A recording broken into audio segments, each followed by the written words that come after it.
खोज टीवी से राज का नमस्कार।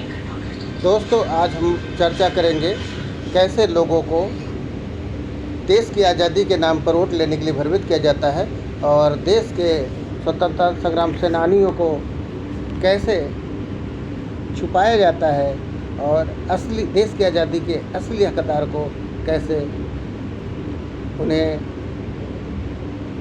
जनता के सामने आने नहीं दिया जाता है। दोस्तों, चैनल को जो सब्सक्राइब न किया हो सब्सक्राइब कर ले और वीडियो को लाइक शेयर अवश्य करें, जिससे ज़्यादा के ज़्यादा लोगों को जानकारी हो और देश के आज़ाद कराने वाले वीर सपूतों के बारे में अच्छी तरह से उन्हें पता चले और ये पता चले कि कैसे देश की आज़ादी के नाम पे गुमराह किया जाता है और लोगों को वोट लेने के लिए कैसे कैसे भ्रमित किया जाता है। जय हिंद। रिस्पेक्टेड व्यूअर को राज का नमस्कार। जय भारत। भारतवासियों, आज हम चर्चा करेंगे देश की स्वतंत्रता में पूर्ण निष्ठा व ईमानदारी से कौन भागीदार था। अगर हम आर्थिक, मानसिक, सामाजिक व शारीरिक रूप से मजबूत हों तब हम राष्ट्रभक्ति के साथ राष्ट्र को एक नई दिशा दे सकते हैं और साथ में देश हमें उच्च प्रतिष्ठित व जिम्मेदार पद पर आसीन होना देखेगा। दोस्तों, आज़ादी के लड़ाई में बहुत से स्वतंत्रता सेनानियों को अपने ही कुछ स्वार्थी तत्वों द्वारा ठग लिया गया।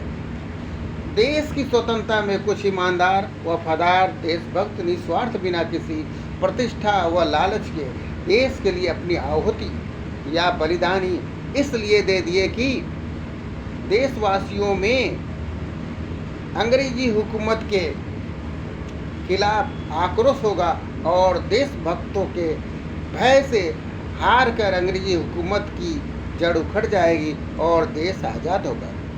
कुछ ऐसे स्वतंत्रता सेनानी थे जो चाहते थे उनकी कोई हानि न हो, उनके प्राण बचे रहे और कूटनीतिक चाल से अंग्रेजों की चापलूसी से देश के स्वतंत्रता के साथ सत्ता हासिल हो जाए।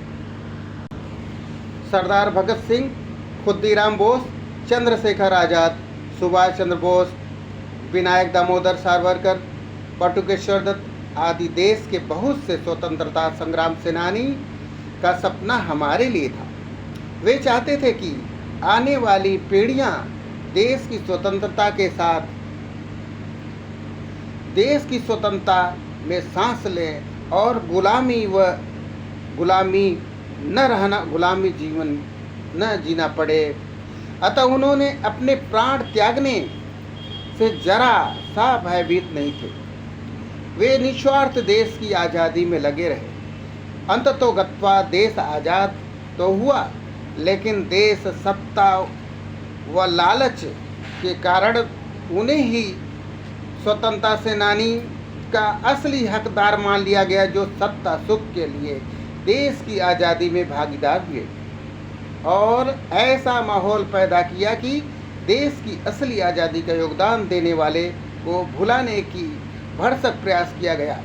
इसका एक जीता जागता प्रमाण है कि बटुकेश्वर दत्त को दूसरा भगत सिंह माना जाता था, लेकिन उनसे एक अधिकारी द्वारा स्वतंत्र भारत में स्वतंत्रता संग्राम सेनानी का प्रमाण पत्र मांगा गया।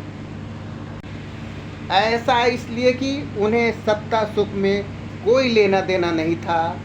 देश की आज़ादी ही उनका मुख्य उद्देश्य था। दोस्तों, हमारे देश के लोगों को ये इतिहास पढ़ाया जाने लगा कि देश की आज़ादी कराने में एक पार्टी का योगदान था। दोस्तों, एक पार्टी द्वारा लोगों को भ्रमित किया जाता है कि इस पार्टी ने देश को आज़ाद कराया। देश के आज़ादी के बाद वही कांग्रेस, जिसको माना जाता है कि देश को आज़ाद कराने में इसकी भूमिका रही है, आज़ादी के बाद राजनीतिक पार्टी होगी जिसको जनता के सामने अपने एजेंडों पर चुनाव लड़ना होता है और एजेंडा का तात्पर्य भारत के संविधान से नहीं है, ये उसका अपना व्यक्तिगत पार्टी का एजेंडा है। जनता अब भ्रमित नहीं होने वाली है। जनता को पता चल गया है कि जनमत के लिए पार्टी का हाईकमान कुछ वर्गों या जातियों को आकर्षित करने के लिए कुछ भी कर सकता है। अतः राष्ट्रवाद का नाम लेने पर कांग्रेस पार्टी अपने आप को देश को आज़ाद कराने वाली पार्टी करती है। वह इसी ब्लैकमेल के कारण तानाशाही और परिवारवाद को थोपना चाहती है। देश के आज़ादी के लिए सर्वांग निछावर करने वाले का नाम ही नहीं लेती है। सुभाष चंद्र बोस, चंद्रशेखर आज़ाद, भगत सिंह और खुदीराम बोस, बटुकेश्वर दत्त आदि स्वतंत्रता संग्राम सेनानी के साथ हमेशा सौतेला व्यवहार जैसा आचरण किया जाता है। देश की आज़ादी में सभी का योगदान था, लेकिन देश की आज़ादी जो प्राप्त हुआ नेताजी सुभाष चंद्र बोस के आज़ाद हिंद फौज के कारण हुआ। आज़ाद हिंद फौज ने अंग्रेज़ों की कमर तोड़ दी थी। आज बस इतना ही। मुझे उम्मीद है कि आज का दिन आपके लिए अच्छा हो। जय हिंद।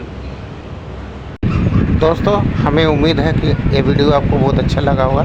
इसे लाइक शेयर अवश्य करें, जिससे ज़्यादा से ज़्यादा लोगों को देश के बारे में पता चले। जय हिंद।